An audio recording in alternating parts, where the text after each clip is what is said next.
Alright, it is the day after Thanksgiving here in central BFE, Indiana. We are allegedly, that's ignorant! Going to get a lot of snow tomorrow night going into Sunday. So, in my typical fashion, I'm not completely ready, but that's a good thing because if you mount your plow earlier than the snow comes, then the snow never comes. So we're going to go ahead and get the 1450 prep for snow removal duty today. And in this video, I'm going to go ahead and go over how to mount a snow blade on one of these Cubs, as well as identifying which style of snow blade you have, because there are a few different styles, and that's a pretty common question that I get and we get on the Cub pages on Facebook. And I'm also going to kind of go over a few tips and tricks for the Cub blades because they do have a couple neat features. So that's kind of the plan. Is I'm just going to go ahead and I'm going to get the 1450 kind of switched over from summer and plow duty over to winter plowing duty. So I'm going to go ahead and I'm going to slap another pair of wheel weights on the outside of these, take the sleeve hitch off so it's not hanging off the rear, and get the plow mounted and just do a general health check, make sure we're in good shape. It'll be pretty simple, pretty quick video, but I just kind of wanted to go over this because a lot of people run snow plows on these and there's a lot of questions out there on how to properly mount one and just make sure it's working right and that you have the right parts. So I'm just going to go over that. Alright, we're on the business end of the 1450. So what we're going to do is go ahead and just take this sleeve hitch off. I have this on here because I was at a plow day over in Illinois with some friends of mine. Don't need this on here. It doesn't stick out too terribly far behind the tires, but it's still just nice to not have back here. Typically, if you don't have anything on here, your hitch pin sort of just rolls around, and as you can see, it's played not so nice with my lift straps before, so sometimes it'll get bound up like that, and then you go to lift the hitch, it will contact and bend your lift straps. So that's something to just be mindful of, because obviously you're not going to be pulling any implements while you're plowing snow. So I'm going to go ahead and get this taken off of here. It's really quick to take off, so I'm going to do that real quick. So in order to take this off, all you need to do is remove your two bottom pins on your lower bracket. So pull those guys out, pull your lower pins, and your hitch is going to fall out of the bottom bracket like that. It's a little dramatic. And then here, just pull this top pin out, and I use washers to take up the slack in mine. You don't have to, but just makes things a little less sloppy. Pull your top pin out, and your hitch is off. Nice and quick. All you're left with is your top casting and your pin and your lower bracket. Yeah, now that the hitch is off, I'm going to go put this over on the shelf, and we will move to the front of the tractor. Okay, now that we've got the rear hitch taken off, I'm going to go ahead and do a vitals check on this thing. And by vitals check, I mean I'm going to check the oil. Huh? Oil? Who said something about oil? You cooking? Because it is a Kohler K-Series, and if it's not burning or leaking oil, then you probably don't have any. So we're going to go ahead and... Hey, pop the hood. Pop the hood? Pop the hood. It is absolutely filthy in here because this is a pretty well-used tractor. It's taken care of, but I use it a lot. So we're going to go ahead and pull the dipstick here. And right off the bat, we are in really good shape. It's actually really good on oil. I'm going to wipe up what little bit we dripped there, but we're in good shape. This thing is due for an oil change in the spring. I try to do them every year. Sometimes it doesn't necessarily work out that way, but I do use these little service stickers. Last oil change I did on this was June of 24, which as many of these as I've got, I really don't run them all that often, so it'll be fine. I've topped off the oil since then and just made sure it was full. This engine has been rebuilt once already when my grandpa owned this tractor. It's been gone through. It still burns just a little bit of oil, but like I said, that's pretty normal for a K-Series, so you just got to keep an eye on it. But other than that, it's good to go. Probably top off the gas. It ain't got no gas in it. But I reckon the next thing we'll do is we'll go ahead and we'll get the plow mounted. So these snow plows can be a bit of a bear to mount, especially by yourself. I've found a few ways of making it a little easier to do by yourself. It goes much easier if you have two people. But the easiest thing that I have found that significantly helps if you are by yourself is you add some extra length to your rear tabs, which this was not done by me. This was done by the previous owner of this plow and done very ugly. Round stock, really small stuff, booger welded it on there. And I thought at first that this was kind of a hack job. This was stupid. I was just going to grind it off and clean it up. No, this is actually one of the best things you can do for one of these plows. This makes this plow mount in about 30 seconds. It makes it insanely easier because without this, these arms are just a little bit too short They're barely, I mean barely long enough to sit on the cross member underneath the tractor and let you pick up the front end and shove it into the quick attach. So this makes it infinitely easier, and I plan on doing this to my 54-inch twin stick plow for my 1650 as well. This is a huge help. Anyone who's having trouble getting one of these mounted by themselves, definitely do this mod. This is a huge help. So what we have here is a complete lack of respect for the law. Is a 42-inch International Harvester Cub Cadet snow blade. These blades are very well made, very simple, very effective. I've pushed a ton of snow with these things. You basically have three main sections of the plow. You have the actual plow itself, what some would call the mold board. You have your A-frame, which this is actually sort of a universal part. As a matter of fact, from the A-frame forward, vast majority of late original plows, all narrow frame plows and all wide frame plows, as well as spread frame and on into the Cyclops era, they really didn't change anything from the A-frame forward.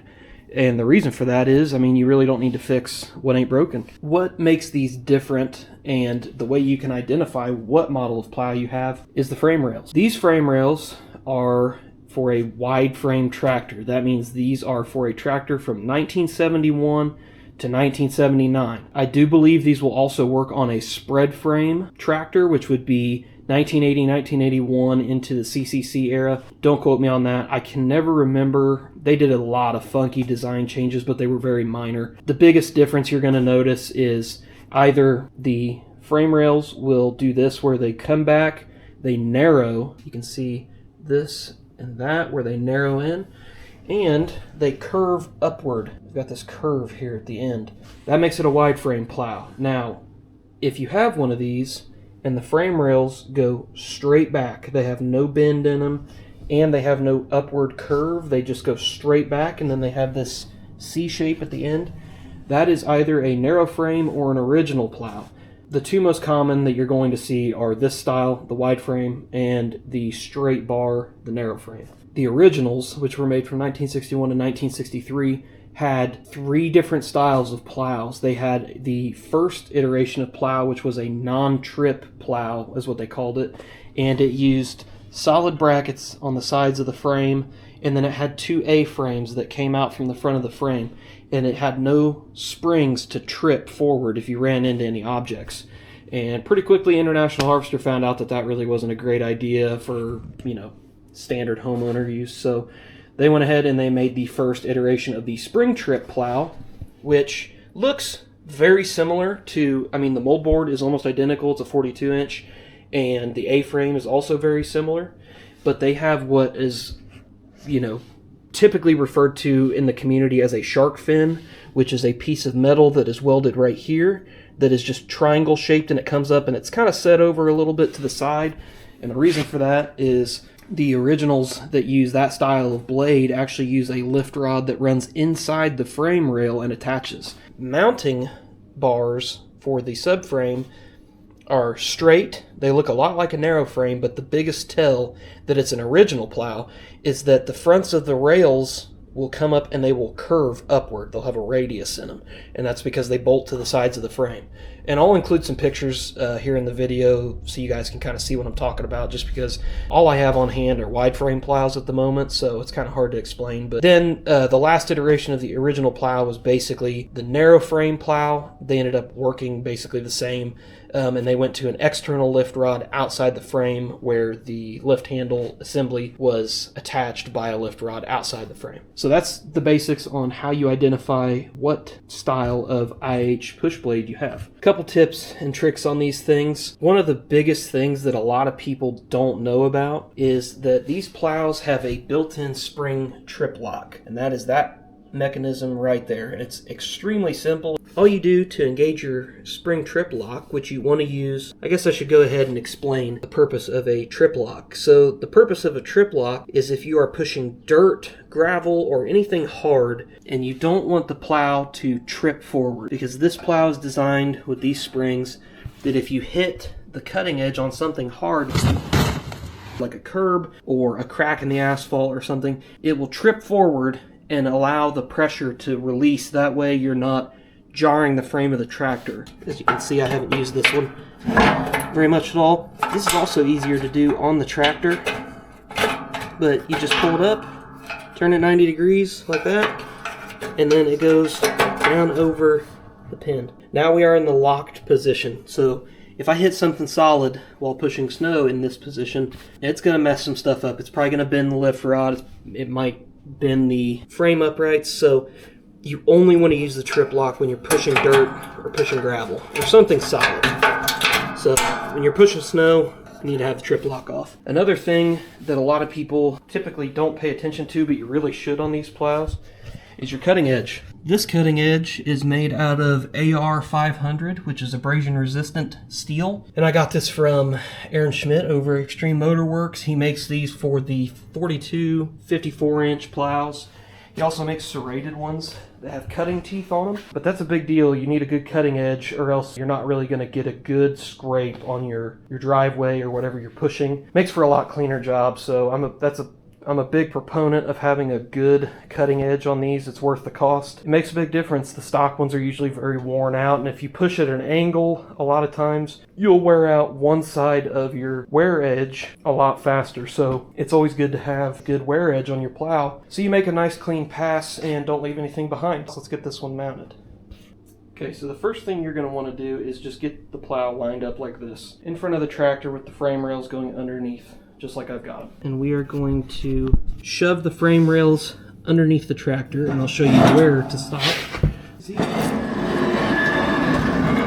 basically want to get these to where the front pins for your quick attach, this would apply for wide frames, where the front pins for your quick attach are just in front of your quick attach assembly. So you can kind of see how I've got them lined up here.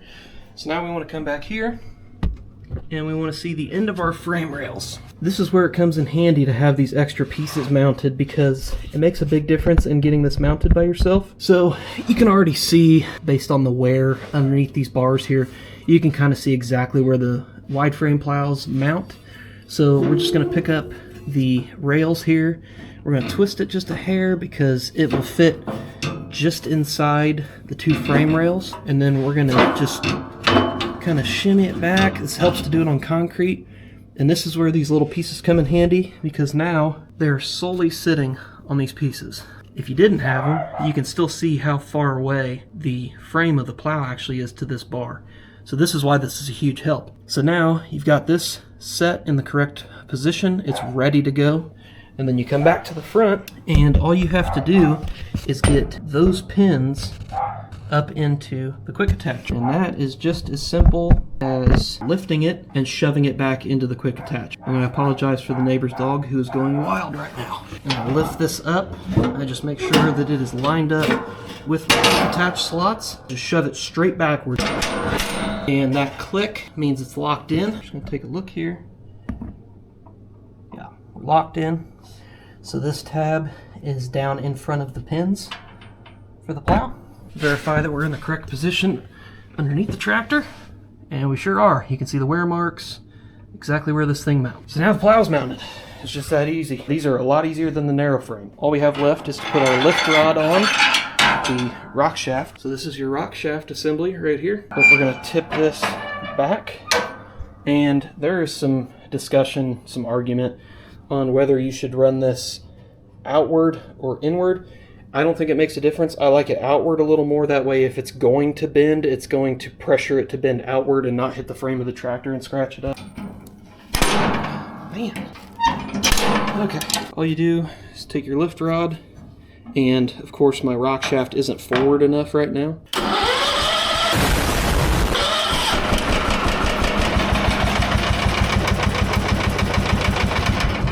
Now this is leaned forward a little bit more. It's still a little tough just because you do have the weight of the plow to contend with. Sometimes you do have to kind of pull these back just a little bit, but it's usually not too bad.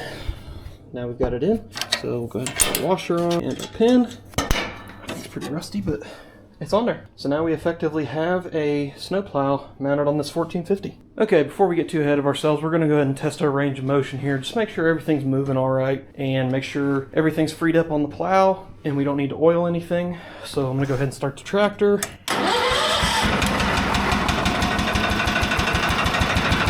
lift it up.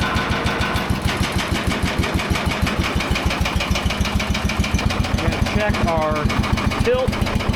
Pull up on this pin. It's a little rusty, but the tilt.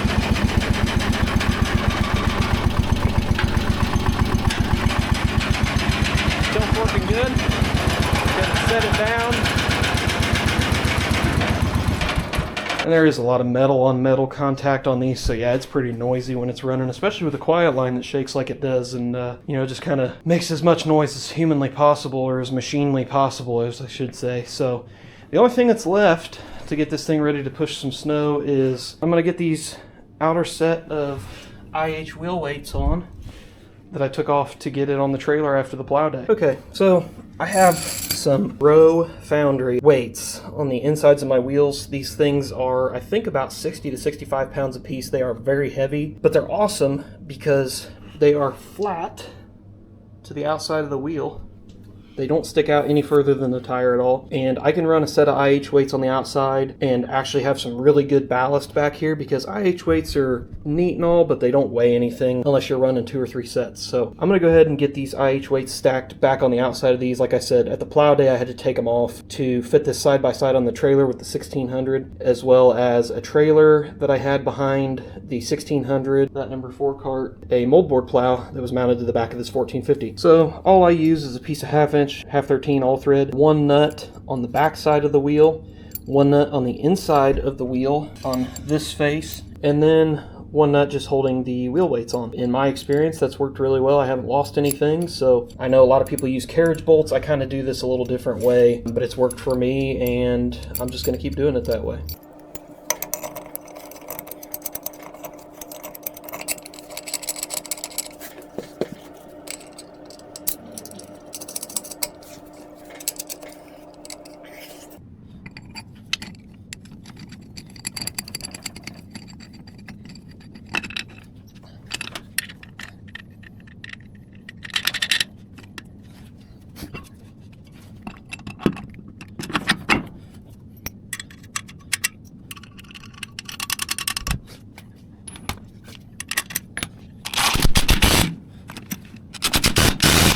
This was the side that was in the furrow while I was plowing, if you couldn't tell already, but the snow's going to take care of this dirt for us.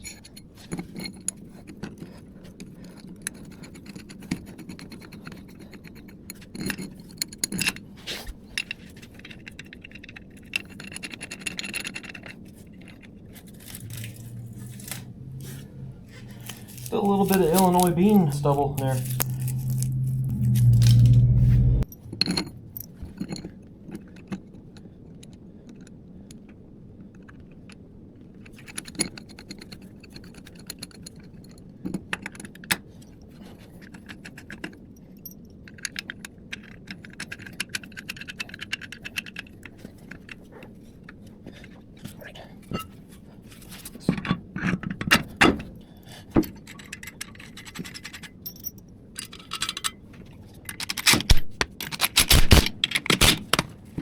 Alright, wheel weights are on. We're going to call this ready. It is ready for plow duty. Almost forgot. I can't not have hubcaps on here. I mean, even if it is a really ugly set, even the ugly ones get caps. That's how we do things around here. Ooh, look at that wheel. Alright. This side has a tendency to fall off, but it'll be fine. We're ready to push some snow if we get any. Okay, and on that note, that'll conclude today's video. Getting the 1450 ready for snow. Possibly. Possibly. Nothing like being a weatherman who gets paid to be wrong. Get to the store, get every loaf of bread, all the eggs, all the milk, get all that. Just so Wednesday of next week you've got something to fucking throw away when you don't eat any of it and we finally get dug out of this storm. We're just going to cross our fingers and be ready just in case it does show up. I am currently working on putting things together for the next video I am going to work on making. That's going to be a little different format. It's going to be more informational. It's going to be on how to identify the different models of Cub Cadets from 1961 all the way into the 1980s, how to tell the models apart, how to find the serial numbers, and how to decode the serial numbers. That is a super common question I get on our Facebook group a lot. It is pretty amazing the documentation that has been done in order to preserve that history. So I'm going to share it with all of you to make sure that the information is just out there, and it can be a video that you can refer back to if you get another tractor or something and you want to figure out, when it was made, make sure it's the correct model depending on the year of it. Some of them you were able to tell what model they were just by the serial number. So there'll be a lot of cool information in that video. Like I said, I'm currently working on that. That's going to be pretty intensive to put that video together, but it's just one of the many ideas I have for upcoming videos. So like I said in the first video, if you guys have any suggestions or ideas of things you'd like to see, feel free to leave a comment and tell me what you want to see. I'd be happy to answer any questions. I might do like an FAQ video or a Q&A video in the future eventually if there's enough interest, but I'm still kind of feeling this out, seeing how this goes. So we're gonna see how things go with the channel here in the future. So far, thanks for subscribing and watching. I've gotten like 35 subscribers in the last week, so that's pretty awesome. I'm sure most of you have come from my Facebook or the Cub Cadet Fever or Cub Cadet Garden Tractor pages on Facebook, so thanks for glad to have you here, and hopefully you guys stick around and keep watching the videos, because like I said, not intending to make this a full-time thing, just doing it for fun and trying to help people out with some information like how to mount a snowplow on a Cub Cadet, because I've been asked how to do that quite a few times. So that being said, thanks for watching. Leave a like, comment, tell me what you want to see, and I will see you soon.